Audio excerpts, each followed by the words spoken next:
I know you don't see it in some buildings or some floors, but it's a lucky number. Well, thank you, President Boudreau and the CUNY City College team, the Dominican Studies Institute team, and all of you, thank you for being here. New York City is sort of like a collection of enclaves, of ethnic enclaves and neighborhoods. And those differences in the neighborhoods is probably the strength of the city.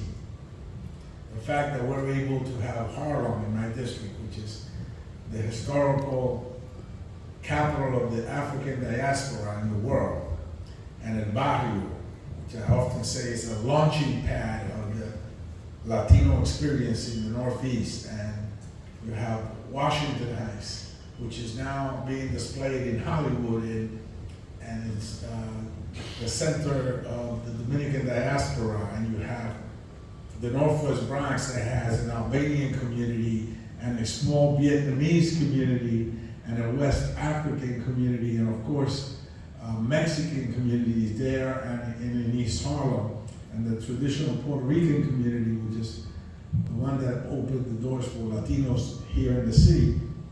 All of that together is the strength of the district, and I would dare to say the nation.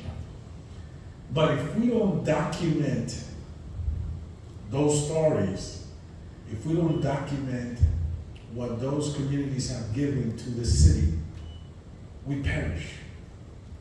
We basically perish.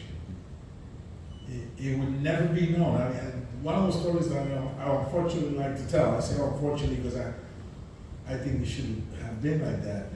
When I grew up in Washington Heights, there was a big and strong Greek community in Washington Heights.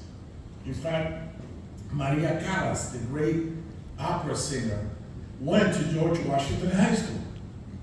And a bunch of Greek luminaries lived in the area. And you still have St. Spiridon's Church there on 179th Street and Wadsworth Avenue. And you still have some pizza places still left that are run by Greeks, right? But for the most part, we don't have their story. So because of that, they're invisible. We don't know what they did for that neighborhood. And that's a shame, right? And so, not only do I like to invest in CUNY because I think it's a wise investment. Not only are you investing in students and academia, but the money goes where it's really needed. And I'm probably the one member of the New York delegation that gives the most money to CUNY. And we've done stuff here with the Randall Center. We've done the Dominican Studies Institute. We've done Centro Estudio Puertorriqueño, el Centro. We gave money for the first time to the Mexican Institute at Lehman College. We have an automotive repair program that we're funding in Bronx Community College. And it just goes, and this year I put some additional stuff for research and other things for CUNY, which I think is so important, right, that we invest in CUNY. CUNY continues to be the gateway to opportunities for working class communities. And so the Dominican Studies Institute, I think, is a perfect example of how you can strengthen a community, right? By giving dollars for research and other types of programs. And this, they've done research, for example, with Dominicans in the military. And we found out that there was a Tuskegee Airman, Esteban Otese, who was of Dominican descent. His name disappeared because it was lost during a fire, but Dr. Hernandez and her team were able to dig that up. And the Congress had given a Congressional Gold Medal to all of the Tuskegee Airmen and their families, those that were not longer around. And we were able to get that Congressional Gold Medal. And right here in this college, we gave it to his two grandchildren, who both were in the military, and they came in their military uniform to receive that congressional gold medal for their grandfather, who not only was a Tuskegee Airman, but was one of the guys that led the protests in the officers' hall, right, in the officers' club, which, as written in history, helped spark the civil rights movement.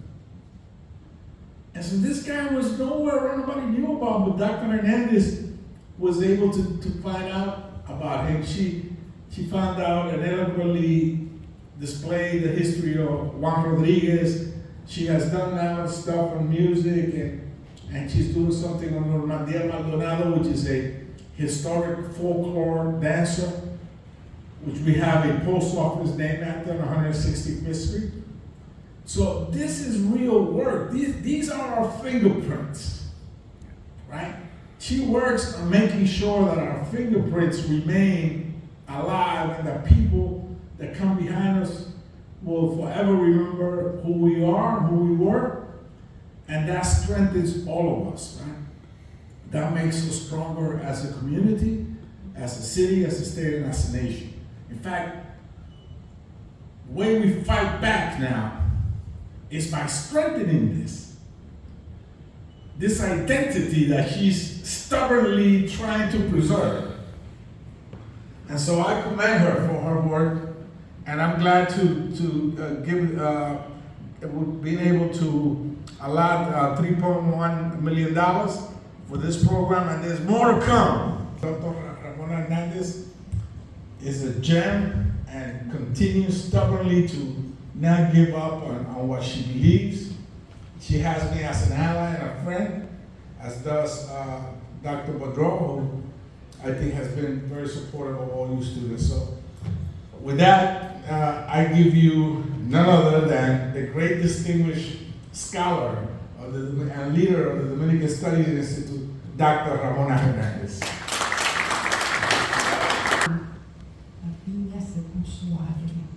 I don't know how to translate that into English, and I feel horrible because we have a new dean of science who was just recently appointed this morning, mire, Congresista, yeah, that's the new dean of science here, and I had, thought about some words, but they all disappear when I heard the president of the college speaking about the research we do in the Dominican Studies Institute as if we were speaking or talking about science.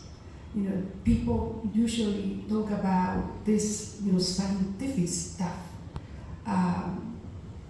not this thing, and the president knows so well and gives so much credit that me disarma, I lose everything, and so I apologize if I'm not in one piece.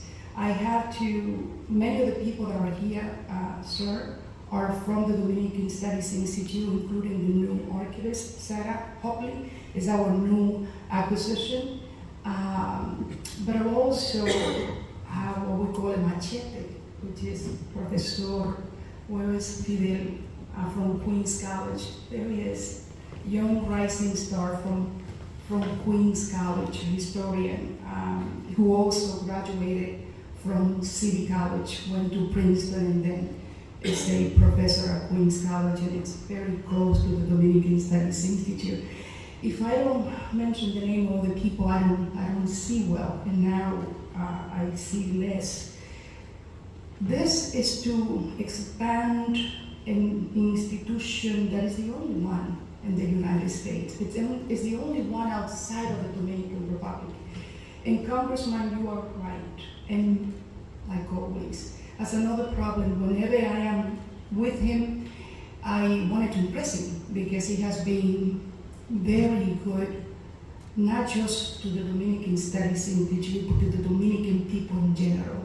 Not only to the Dominican people in general, but to the entire district. He distributes money in the district como si fuera Santa Claus, because I look at those things carefully, right? And I always wanted to impress him with my knowledge so that he continued to be good to us. But he always has stories about the community, the land where he stands, that I don't know. And he says, I always send me home to do more research. Always, always. So the two of them together, it's I have no chance here. Thank you to the staff. They are the ones that do this. Sergio, there he is, Professor Serrano Hernandez, who is leading this AI stuff in the institute, looking at 16th century document. And very soon, they have been told me, the team told me that we're gonna have a model. What is it that we're gonna have? We're gonna have soon. We're gonna show you what they have been working almost for a year now. All these beans here, just be prepared because they are already there and what they have put together. My dean is here, our new dean. Thank you for being here, sir. You share something in common with us. He was ambassador of Paraguay. Did I say it right? Before coming to us, thank you. Thank you, all of you, for being here. ¿Qué más debo decir? I don't know what else I have to say. This is going definitely to transform the Dominican Studies Institute in terms of the space and in terms of our capacity.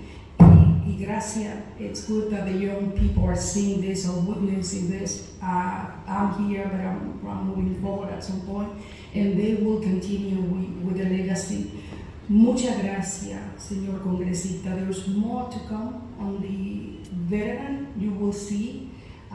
We have found things that once again is going to transform the historiography of the U.S. And you will be right there to celebrate this with us. Muchas gracias. Y I think I need to call you to sign this now. Thank you. Thank you, everyone.